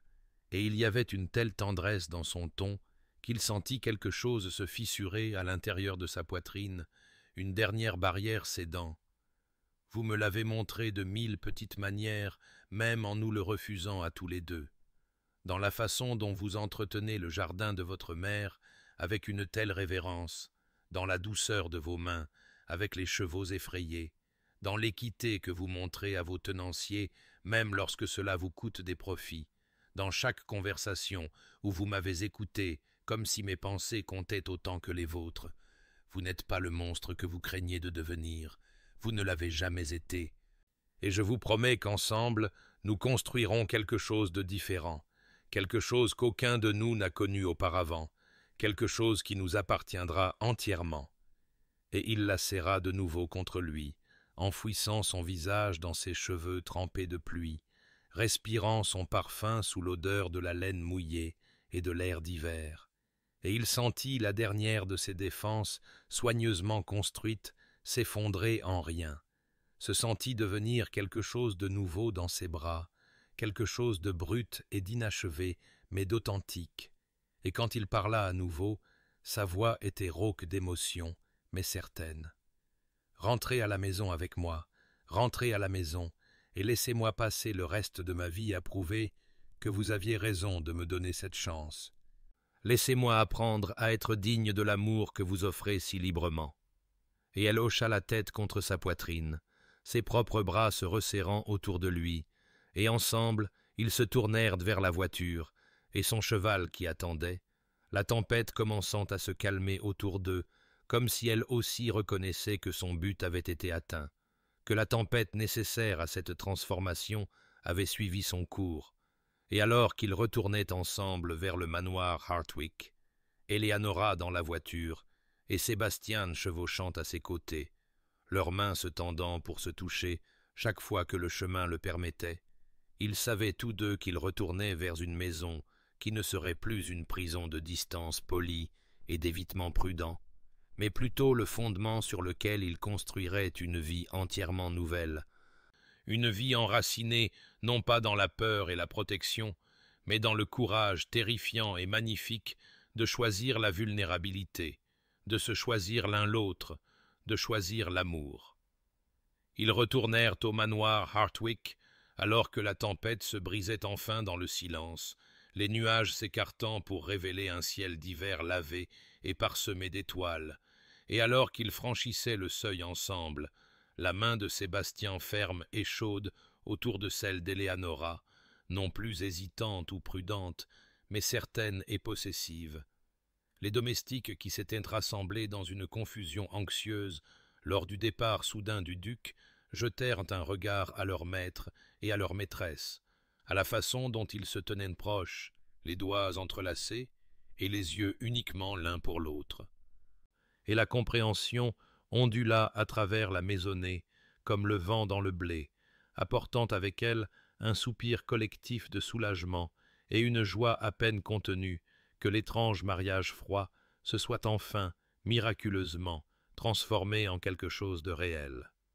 Madame Hartley, la gouvernante qui avait servi la famille pendant 30 ans et avait vu Sébastien passer de garçon endeuillé à homme de glace, sentit des larmes lui piquer les yeux lorsque le duc se tourna vers elle et demanda d'une voix rauque d'émotion qu'un bain soit préparé dans les appartements de la duchesse et qu'un grand feu soit allumé, et quand la femme de chambre d'Eleanora fit une révérence et s'apprêta à les suivre à l'étage, Sébastien secoua doucement la tête et dit « Pas ce soir, nous n'aurons besoin d'aucune assistance ce soir. » Et la signification était assez claire pour que la jeune fille rougisse et se retire, laissant le duc et la duchesse monter seuls le grand escalier, leurs vêtements mouillés laissant une traînée d'eau sur le bois poli, aucun d'eux ne s'en souciant le moins du monde. La porte des appartements d'Eleanora se referma derrière eux avec un doux déclic, et à la lueur du feu qui dansait déjà sur les murs, Sébastien se tourna vers sa femme et la vit le regarder avec une expression qui contenait à la fois de l'amour et de la nervosité, et il comprit parce qu'il le ressentait aussi, ce sentiment d'être au bord de quelque chose de sacré et d'irrévocable, et il s'approcha d'elle lentement, lui donnant toute possibilité de se retirer si elle le souhaitait, mais elle resta immobile, sa respiration s'accélérant alors qu'il cherchait les attaches de son manteau de voyage trempé, ses doigts tremblant légèrement tandis qu'il les dénouait, et quand le lourd lainage tomba, elle tendit les mains vers lui à son tour, l'aidant à se défaire de son propre manteau mouillé, et ce qui suivit fut une exploration prudente et tendre, une découverte progressive de l'autre menée avec une telle révérence et une telle patience que cela ressemblait moins à une prise de possession qu'à une conversation, un dialogue parlé en touchés, en soupirs et en mots doux murmurés, et quand ils s'unirent enfin pleinement, vraiment, en tant que mari et femme dans tous les sens du terme, ce fut avec une douceur qui démentait la passion sous-jacente, Sébastien fidèle à sa parole, en laissant Eleanora le guider. En apprenant la géographie de son corps et les sons de son plaisir, en lui murmurant contre la peau qu'il l'aimait, l'aimerait, jusqu'à son dernier souffle, et au-delà. Le matin les trouva enlacés dans des draps qui s'étaient emmêlés pendant la nuit, la lumière de l'aube entrant à flot par les fenêtres pour tout peindre en or,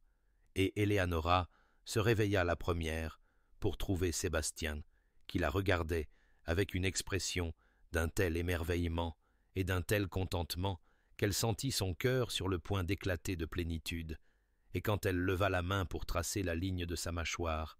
il attrapa sa main et déposa un baiser dans sa paume, puis sur son poignet, puis à l'intérieur de son coude, la cartographiant de ses lèvres comme pour la graver dans sa mémoire permanente, et elle rit. Un son de pure joie qui le fit sourire en retour, un vrai sourire, sans défense et lumineux,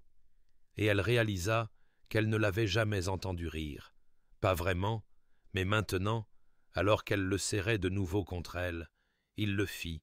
un grondement bas de bonheur qui vibra de sa poitrine à la sienne. Et à cet instant, ils surent tous les deux que tout avait changé, que le manoir lui-même semblait plus léger, comme si la maison aussi avait attendu que son maître prenne enfin vie, et quand ils sortirent finalement des appartements des heures plus tard, habillés et tentant de garder une certaine dignité malgré leur contentement évident, ils trouvèrent tout le personnel essayant sans succès de cacher leur sourire complice. Et Sébastien, plutôt que de se replier dans son ancienne formalité, serra simplement Eleanora plus près et la conduisit au petit déjeuner, où ils s'assirent non pas aux extrémités opposées de la longue table comme ils l'avaient fait pendant des mois, mais côte à côte, leurs chaises rapprochées,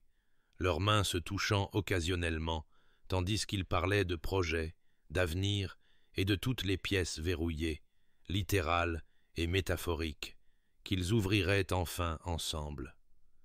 Le printemps arriva au manoir Hartwick comme une bénédiction, la terre gelée cédant la place à des pousses vertes et des feuilles qui se déroulaient, et avec lui vint une transformation qui allait bien au-delà du changement saisonnier, car Sébastien et Eleanora avaient commencé le travail de transformer la maison froide en un foyer. Un projet qui nécessitait non seulement une rénovation physique, mais aussi une archéologie émotionnelle, l'excavation minutieuse d'années de chagrin et de négligence accumulées. Ils commencèrent par l'aile est, ces pièces qui avaient été fermées depuis la mort du vieux duc, des pièces remplies de meubles lourds et de souvenirs encore plus lourds. Et ensemble, ils ouvrirent des fenêtres qui avaient été closes pendant des années, laissant entrer la lumière et l'air, tandis qu'ils triaient ce qui devait être gardé et ce qui devait être libéré. Et Eleanora remarqua comment les mains de Sébastien s'arrêtaient parfois sur un objet, un livre, une lettre, une cravache, et elle apprit à reconnaître quand il avait besoin qu'elle pose des questions à ce sujet, et quand il avait simplement besoin qu'elle soit présente en silence, offrant un espace pour un deuil qui n'avait jamais été correctement fait. Les tenanciers remarquèrent le changement chez leur duc avant tout le monde, car Sébastien commença à se rendre dans les fermes et les villages avec Eleanora à ses côtés, écoutant les préoccupations concernant le drainage, la rotation des cultures et les frontières contestées, avec une patience et un intérêt sincère que son père n'avait jamais montré. Et plus d'une fois, Eleanora le vit prendre des décisions qui favorisaient l'équité plutôt que le profit, qui choisissaient le bien-être de son peuple plutôt que l'expansion de ses coffres, et elle comprit qu'il choisissait délibérément, consciemment, d'être un autre type de seigneur, un autre type d'homme, et quand elle lui dit à quel point elle était fière, il la prit dans ses bras juste là, devant le vieux monsieur Wickham et ses fils, lui embrassant le front avec une telle tendresse que le fermier avait souri, et dit que cela faisait du bien à son cœur de voir le manoir rempli d'amour à nouveau, après tant d'années d'obscurité. À l'intérieur de la maison, de petits changements s'accumulaient comme des intérêts, des bénédictions composées qui transformaient entièrement l'atmosphère. Des fleurs fraîches apparurent dans des pièces qui n'avaient connu que la poussière. Le pianoforte de la salle de musique fut accordé et joué à nouveau, alors que les doigts d'Eleanora tiraient des mélodies de touches devenues silencieuses. La bibliothèque devint un espace qu'ils partageaient plutôt qu'un refuge l'un de l'autre, leurs chaises rapprochées, alors qu'ils lisaient à haute voix ou s'asseyaient simplement dans un silence complice. Et les domestiques se déplaçaient dans des couloirs qui ne ressemblaient plus à un mausolée, mais plutôt à une maison vivante et respirante. Et madame Hartley fit remarquer au majordome qu'elle n'avait jamais vu. Sa grâce sourire autant, ne l'avait jamais entendu rire comme il le faisait maintenant, quand la duchesse disait quelque chose d'intelligent ou le taquinait gentiment sur son sérieux excessif. Le jardin devint leur domaine spécial, cet espace où ils avaient commencé à se voir vraiment, et ensemble ils l'agrandirent, ajoutant de nouvelles roses et une section d'herbes qu'Eleanora prévoyait d'utiliser pour la distillerie qu'elle était en train de mettre en place, et Sébastien s'arrêtait parfois dans son travail pour regarder sa femme agenouillée dans la terre, le visage maculé et les cheveux s'échappant de ses épingles. Et il ressentait une gratitude si écrasante qu'elle a été assez courageuse pour écrire cette lettre, assez courageuse pour le forcer à sortir de son isolement protecteur, assez courageuse pour l'aimer même quand il lui avait donné toutes les raisons de partir, et quand elle le surprenait à la fixer, elle lui souriait de ce sourire qui n'appartenait qu'à lui, et il traversait jusqu'à elle, la relevait et l'embrassait là, parmi les roses, goûtant la terre, le soleil et l'avenir qu'ils construisaient ensemble, un petit choix délibéré à la fois. La décision d'ouvrir les appartements de sa mère vint un matin de fin de printemps, alors que Sébastien se trouvait devant la porte verrouillée au bout du couloir nord, la clé en laiton lourde dans sa main, et Eleanora se tenait à ses côtés dans un silence patient. Sa présence une ancre stable, tandis qu'il affrontait ce qu'il avait évité pendant près d'une décennie. Ces pièces qui avaient été scellées le lendemain des funérailles de la duchesse et laissées intactes depuis, préservées comme un sanctuaire à un deuil qui n'avait jamais été correctement apaisé. La serrure tourna avec difficulté, le mécanisme raide par manque d'usage, et lorsque la porte s'ouvrit enfin, une odeur de lavande et de vieille eau de rose s'en échappa, le parfum de sa mère, et Sébastien sentit sa gorge se nouer alors même que la main d'Eleanora trouvait la sienne et la serrait doucement, lui donnant la permission de ressentir tout ce qui venait, et ensemble, ils entrèrent dans des pièces figées dans le temps. Des grains de poussière dansant dans le soudain rayon de soleil, alors que Sébastien écartait les lourds rideaux pour révéler le bureau de sa mère encore jonché de correspondances, son cadre à broder tenant un ouvrage à moitié terminé, sa boîte à bijoux ouverte comme si elle venait de s'absenter et pouvait revenir à tout moment. Ils passèrent des heures là ce jour-là et de nombreux jours suivants, triant une vie avec révérence et soin, et Sébastien raconta à Eleanora des histoires qu'il n'avait jamais partagées avec personne, des souvenirs de la gentillesse de sa mère et de sa force tranquille, la façon dont elle avait essayé de le protéger des colères de son père, la façon dont elle lui avait appris à trouver la beauté dans les petites choses, alors même qu'elle s'éteignait lentement sous le poids d'un mariage sans amour. Et Eleanora comprit avec une clarté douloureuse que Sébastien avait verrouillé ses pièces, non par colère, mais par un amour si écrasant qu'il ne pouvait supporter de l'affronter, ne pouvait supporter de voir les preuves de tout ce qu'il avait perdu. Et elle l'aida maintenant à trier ce qui devait être gardé près de lui et ce qui pouvait être doucement libéré, emballant des robes pour la charité, mais préservant des lettres et de petits trésors. Et quand ils trouvèrent le journal de sa mère,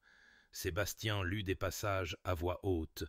sa voix se brisant alors qu'il découvrait ses prières pour son bonheur, ses espoirs qu'il trouverait un jour l'amour qui lui avait été refusé. Et Eleanora pleura avec lui pour la femme qu'elle n'avait jamais connue, mais qui avait façonné l'homme qu'elle aimait si profondément. Le travail de confrontation du passé s'étendit au-delà de ses appartements, car Sébastien avait laissé des relations se flétrir pendant ces années d'isolement auto-imposé, et maintenant, avec les encouragements d'Eleanora,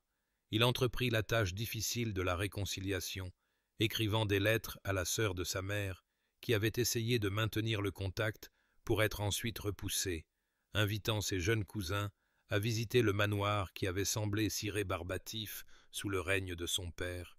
et quand sa tante arriva pour un séjour d'une semaine, elle serra Sébastien dans ses bras, les larmes coulant sur son visage, et lui dit qu'il ressemblait tellement à sa mère, qu'il avait ses mêmes yeux, et elle remercia Eleanora de le leur avoir ramené, de l'avoir aidé à trouver son chemin hors des ténèbres. Et pendant cette visite, Sébastien apprit des histoires sur la jeunesse de sa mère, sur ses rêves et ses rires, et il commença à la comprendre non seulement comme la figure triste de son enfance, mais comme une personne entière qui avait connu la joie avant que le chagrin ne la réclame. Et cette connaissance apporta une étrange sorte de paix,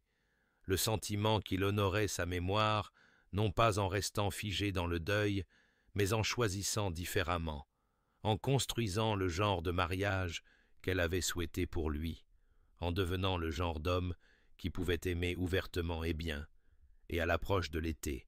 alors que le manoir se remplissait des bruits de la famille en visite et d'une chaleur authentique. Sébastien croisait parfois le regard d'Eleanora à travers une pièce pleine de gens, et voyait dans son sourire la reconnaissance qu'ils faisaient cela ensemble, ce travail de guérison, cette courageuse aventure dans la vulnérabilité, cette transformation de la douleur héritée en joie choisie, et il savait que la lettre qu'elle avait écrite en désespoir de cause les avait sauvés tous les deux, leur avait donné non seulement l'un à l'autre, mais aussi la possibilité d'un avenir non entaché par les ombres du passé. L'anniversaire de leur nuit de noces arriva avec le retour de l'automne, la même saison qui avait été témoin de leur début solitaire, maintenant transformée en une célébration de tout ce qu'ils étaient devenus, et Sébastien avait planifié la soirée avec un soin méticuleux. Une recréation romantique de cette première nuit dépouillée de sa froideur et imprégnée à la place de la chaleur d'une dévotion sincère, et quand Eleanora entra dans leurs appartements, elle les trouva éclairés de dizaines de bougies comme ils l'avaient été un an auparavant. Mais maintenant, la lumière semblait dorée plutôt que dure, accueillante plutôt que révélatrice, et Sébastien attendait près de la fenêtre où il avait autrefois prononcé son vœu cruel. Mais cette fois, quand il se tourna pour lui faire face, son expression ne contenait que de la tendresse et une vulnérabilité qui lui coupait encore parfois le souffle, cet homme qui avait appris à ouvrir son cœur si complètement, après des années, à le garder verrouillé. « Il y a un an ce soir, commença-t-il, sa voix rauque d'émotion, je me tenais dans cette pièce, et j'ai fait la pire erreur de ma vie. Je vous ai dit que je ne vous toucherai jamais, que je ne vous réclamerai jamais comme mon épouse, et j'ai laissé la peur et l'orgueil presque détruire le plus grand cadeau qui m'ait jamais été donné. » Et il s'approcha d'elle lentement, délibérément, ses mains cherchant les siennes, avec la révérence d'un homme qui comprenait exactement ce qu'il avait failli perdre. Et Eleanora sentit les larmes monter alors qu'il continuait. « Je veux faire un nouveau vœu ce soir, mon amour. Je promets de vous toucher chaque jour avec douceur et passion, de vous réclamer non pas comme une propriété, mais comme une partenaire, de construire avec vous le genre de mariage qui nous honore tous les deux, d'être le mari que vous méritiez depuis le début, mais que vous avez eu le courage d'attendre. » Et il la tira dans ses bras et l'embrassa avec une tendresse qui était devenue familière au fil de ces mois, mais ne cessait de l'émouvoir. Et quand ils se séparèrent enfin, elle souriait à travers ses larmes, son cœur si plein qu'elle pensa qu'il pourrait éclater de joie, avec la certitude qu'ils avaient pris quelque chose de brisé et l'avaient rendu beau, quelque chose de froid, et l'avaient transformé en chaleur. Elle avait prévu d'attendre, de trouver le moment parfait pour partager sa nouvelle, mais en regardant le visage de Sébastien à la lueur des bougies, elle sut qu'il n'y aurait pas de moment plus parfait que celui-ci, cet anniversaire de leur début où ils choisissaient consciemment leur avenir ensemble. Et alors elle prit ses mains et les plaça sur son ventre et regarda la compréhension poindre lentement dans ses yeux, regarda la joie, la terreur et l'émerveillement se succéder sur ses traits en une rapide succession, et sa voix, quand il parla enfin, n'était qu'un murmure. « Un enfant, nous allons avoir un enfant. » Et elle hocha la tête, ses propres yeux brillants de larmes non versées, et elle le regarda sombrer lentement à genoux devant elle, ses bras s'enroulant autour de sa taille, son visage pressé contre son ventre encore plat, et elle l'entendit murmurer des promesses à la vie qui grandissait en elle, des promesses d'être présent et aimant, et tout ce que son propre père n'avait jamais été, et elle caressa doucement ses cheveux pendant qu'il pleurait. Ces larmes si différentes de celles qu'il avait versées dans les appartements de sa mère, des larmes non de deuil, mais d'un espoir immense, de seconde chance et de nouveaux commencements. Et quand il se releva enfin et la serra de nouveau contre lui, Elle sentit le tremblement dans ses mains, la façon dont il la tenait, comme si elle était infiniment précieuse et infiniment fragile,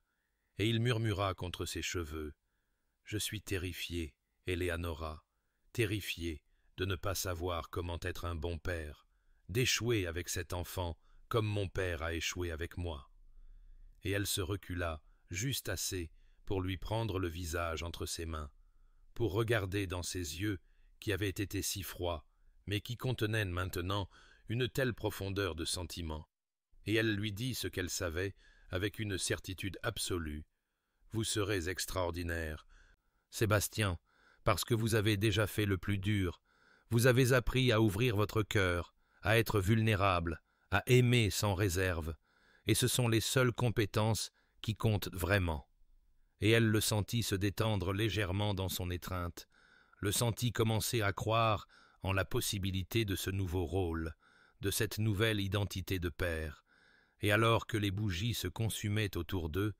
ils se dirigèrent vers le lit qu'ils partageaient maintenant chaque nuit, et Sébastien l'aima avec une tendresse si exquise, un soin si révérencieux, qu'elle comprit qu'il pratiquait déjà cette nouvelle douceur, devenait déjà le père qu'il voulait être, et après, alors qu'il gisait enlacé dans l'obscurité, sa main reposant protectricement sur l'endroit où leur enfant grandissait. Eleanora réfléchit au chemin étrange et sinueux qui les avait menés ici, comment sa lettre désespérée avait été le catalyseur de la transformation, comment sa poursuite à travers la tempête avait été le moment où tout avait changé, comment la patience, le courage et la volonté d'être vulnérable avaient transformé une situation impossible en ceci, en un amour si profond et si vrai qu'il semblait englober non seulement eux deux, mais l'avenir qui s'étendait devant eux, plein de possibilités et de promesses, et de la douce incertitude d'une vie construite ensemble, un choix, un moment, un acte courageux à la fois. 5 ans s'étaient écoulés depuis cette nuit de tempête où Sébastien avait poursuivi la voiture d'Eleanora à travers la fureur de l'hiver. Et la transformation de l'homme et du manoir était si complète que les visiteurs qui avaient connu le domaine sous le règne du vieux duc pouvaient à peine croire qu'ils étaient revenus au même endroit, car là où il y avait eu autrefois une formalité froide, il y avait maintenant de la chaleur et des rires, et en cet après-midi particulier de fin de printemps, les jardins fleurissaient avec une vigueur renouvelée, les roses et les lilas emplissant l'air de douceur, tandis que 2 enfants jouaient parmi les parterres soigneusement entretenus, qui avaient été la fierté de sa mère, et qui prospéraient maintenant sous les soins dévoués d'Eleanora. Sébastien se tenait à la fenêtre de la bibliothèque, regardant sa fille Charlotte, âgée de 4 ans, avec les boucles brunes de sa mère et ses propres yeux gris sérieux. Tandis qu'elle expliquait à son jeune frère Thomas la bonne manière de sentir une rose sans se piquer aux épines, sa petite voix portant l'autorité patiente de celle qui prenait ses responsabilités de sœur aînée avec la plus grande gravité. Et Thomas, à 2 ans, regardait sa sœur avec l'adoration de celui qui croyait qu'elle savait tout ce qu'il y avait à savoir dans le monde. Et Sébastien sentit sa gorge se nouer d'émotion, comme cela lui arrivait encore parfois, face à la preuve de tout ce qu'il avait failli perdre par sa propre lâcheté et sa peur. Eleanora vint se tenir à ses côtés, glissant sa main dans la sienne avec l'intimité facile d'un long partenariat, et ensemble, ils regardèrent leurs enfants jouer dans le même jardin où ils avaient eu leur première vraie conversation, où elle avait secrètement soigné les roses de sa mère et où il l'avait découverte là, sentant la première fissure se former dans l'armure qu'il avait construite autour de son cœur, et elle appuya sa tête contre son épaule en remarquant doucement que Charlotte avait la main douce de sa mère avec les plantes, que peut-être un jour ces jardins passeraient sous sa garde et continueraient à fleurir longtemps après leur départ. Et Sébastien embrassa le sommet de la tête d'Eleanora et murmura que sa mère aurait aimé leurs enfants plus que tout, se serait délectée de leurs rires, de leurs questions et de leur joie débridée d'être simplement en vie. Le manoir lui-même avait été transformé pièce par pièce, les lourds meubles sombres de l'époque de son père, remplacés par des pièces plus légères. Les fenêtres qui étaient restées closes pendant des années maintenant grandes ouvertes pour laisser entrer le soleil et l'air frais, et les domestiques accomplissaient leurs tâches avec des sourires plutôt qu'avec l'efficacité craintive qui avait caractérisé la maisonnée pendant la jeunesse de Sébastien, et même les tenanciers du domaine avaient remarqué le changement, car le duc, qui avait été autrefois distant et intimidant, connaissait maintenant leurs noms et ceux de leurs enfants, s'intéressait à leurs préoccupations, apportait des améliorations à leurs chaumières et à leurs champs, et ils attribuaient cette métamorphose entièrement à la duchesse, dont l'influence avait adouci leur seigneur et ramené l'humanité dans la grande maison sur la colline. Alors que l'après-midi avançait et que les enfants étaient appelés pour leur thé, Sébastien et Eleanora se dirigèrent vers la bibliothèque qui avait été le site de tant de moments cruciaux dans leur relation, et Eleanora s'installa dans son fauteuil préféré près de la cheminée, tandis que Sébastien parcourait les étagères, et elle le regardait avec le contentement de celle qui avait trouvé non seulement l'amour, mais aussi un partenariat, une amitié, le genre de camaraderie qui s'approfondissait plutôt que de s'estomper avec le temps. Et elle pensa à cette jeune fille désespérée, qui avait écrit une lettre d'adieu au cœur de l'hiver, n'imaginant jamais que son acte de courage mènerait à cela, à une vie si pleine de chaleur et de sens, que certains matins elle se réveillait encore en s'émerveillant de la transformation, et Sébastien se tourna des étagères avec un petit volume relié en cuir dans ses mains. Le même livre de philosophie dont ils avaient discuté lors de leur première rencontre de minuit dans cette même pièce, et il s'assit à côté d'elle, et ils lurent ensemble dans un silence confortable, leurs mains entrelacées, tandis qu'à l'extérieur, les rires de leurs enfants flottaient par les fenêtres ouvertes, et que les roses s'épanouissaient en profusion. Et ceci, pensa Eleanora, ce moment ordinaire et extraordinaire de paix domestique, était la plus vraie mesure du chemin qu'ils avaient parcouru depuis cette froide nuit de noces où il avait juré de ne jamais la toucher et où elle s'était crue condamnée à une vie de solitude. Mais l'amour, avait-elle appris, pouvait transformer même les situations les plus impossibles si l'on avait le courage de se battre pour lui, la patience de le nourrir, et la sagesse de le reconnaître même lorsqu'il apparaissait sous des formes inattendues. Des années plus tard, par un après-midi tranquille, où la maison s'était installée dans cette quiétude particulière qui vient entre l'agitation du matin et les préparatifs du soir, Eleanora se retrouva seule dans la bibliothèque à organiser de la correspondance lorsque sa main tomba sur un morceau de papier plié, niché dans un vieux journal, et avant même de le déplier, elle sut ce que c'était, reconnut le poids du parchemin et la façon dont les bords s'étaient adoucis avec le temps, et là, de sa propre écriture datant de 6 ans, se trouvait la lettre d'adieu qu'elle avait écrite au cœur de l'hiver, la confession désespérée d'une femme qui avait cru devoir choisir entre sa dignité et son amour impossible, et en la lisant maintenant, elle sentit les larmes monter non de tristesse, mais d'émerveillement devant tout ce qui avait changé. Comment la jeune fille qui avait écrit ces mots angoissés sur le départ avait plutôt trouvé le courage de rester quand Sébastien l'avait poursuivie à travers la tempête, comment l'homme qui avait juré de ne jamais la toucher avait appris à la tenir avec une telle tendresse que même maintenant, après des années de mariage, son étreinte pouvait encore faire battre son cœur, et elle pensa à tous les moments qui les avaient menés ici, les petites accumulations de confiance et de vulnérabilité qui avaient transformé des étrangers liés par contrat en partenaires liés par choix. Et elle comprit, avec une clarté cristalline, que leur histoire n'avait jamais vraiment porté sur l'arrangement, la distance froide ou même la poursuite dramatique, mais plutôt sur 2 personnes blessées apprenant lentement et douloureusement à ouvrir leur cœur, à risquer la blessure pour la possibilité de la joie, à croire que la transformation était possible même lorsque toutes les preuves suggéraient le contraire.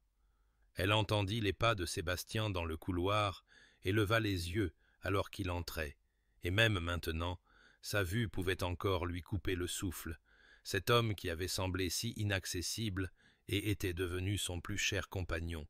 Et quand il vit ce qu'elle tenait, son expression s'adoucit de reconnaissance, et il vint s'asseoir à côté d'elle, prenant doucement la lettre de ses mains et la relisant lui-même, et elle regarda les émotions jouer sur ses traits, alors qu'il se souvenait de ce matin désespéré où il avait trouvé ses mots, et enfin compris ce qu'il risquait de perdre. Et il la regarda, avec des yeux qui contenaient encore des traces d'émerveillement, qu'elle ait choisi de rester, de construire cette vie avec lui, et il murmura qu'il gardait aussi sa lettre, la portait toujours avec lui, comme un rappel de la façon dont il avait failli détruire son propre bonheur par peur et par orgueil, et ils s'assirent ensemble dans la bibliothèque silencieuse, entourés des livres qui les avaient d'abord réunis, et Eleanora sentit le poids de la gratitude pour chaque choix qui les avait menés à ce moment, chaque décision courageuse et chaque vulnérabilité effrayante, chaque pas l'un vers l'autre, quand la retraite aurait été plus facile. Cher auditeur, si cette histoire a touché votre cœur, sachez qu'elle porte en elle une vérité qui s'étend bien au-delà des particularités des mariages arrangés et des domaines ducaux. Car nous nous retrouvons tous parfois piégés dans des situations qui semblent impossibles, liées par les circonstances, la peur ou le poids des blessures passées, et nous devons tous parfois choisir entre la sécurité de la distance et le risque d'une véritable connexion. Et la leçon ici est simplement celle-ci, que la transformation est toujours possible, que l'amour peut fleurir même dans le sol le plus froid si nous avons le courage de le cultiver, que les barrières que nous érigeons pour nous protéger deviennent si souvent les murs mêmes de nos prisons, et que la chose la plus courageuse que nous puissions jamais faire est d'être vulnérables, de dire « je t'aime », même lorsque le rejet semble certain, de rester quand partir serait plus facile, de se battre pour la connexion même quand l'isolement semble plus sûr.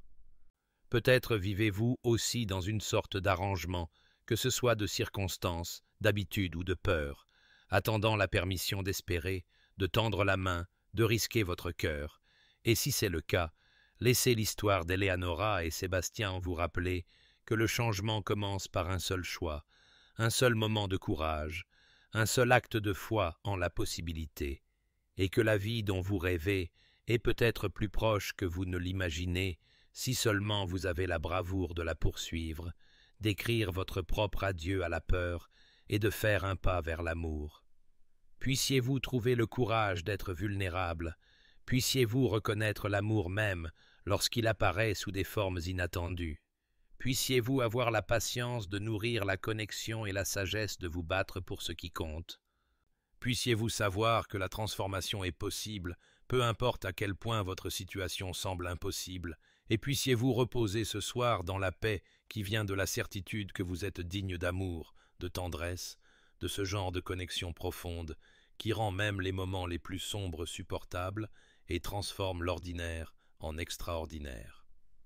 Cette histoire vous est présentée par Chroniques Enchantées, où nous croyons au pouvoir transformateur de l'amour et au courage qu'il faut pour ouvrir son cœur. Si ce conte vous a ému, veuillez vous abonner à notre chaîne et le partager avec quelqu'un qui a besoin d'entendre que l'espoir n'est jamais perdu et que les secondes chances sont toujours possibles, et jusqu'à ce que nous nous retrouvions dans une autre histoire, un autre monde, un autre voyage du cœur. Je vous souhaite de la patience dans votre attente, du courage dans vos choix, et un amour sans mesure dans tous vos jours à venir.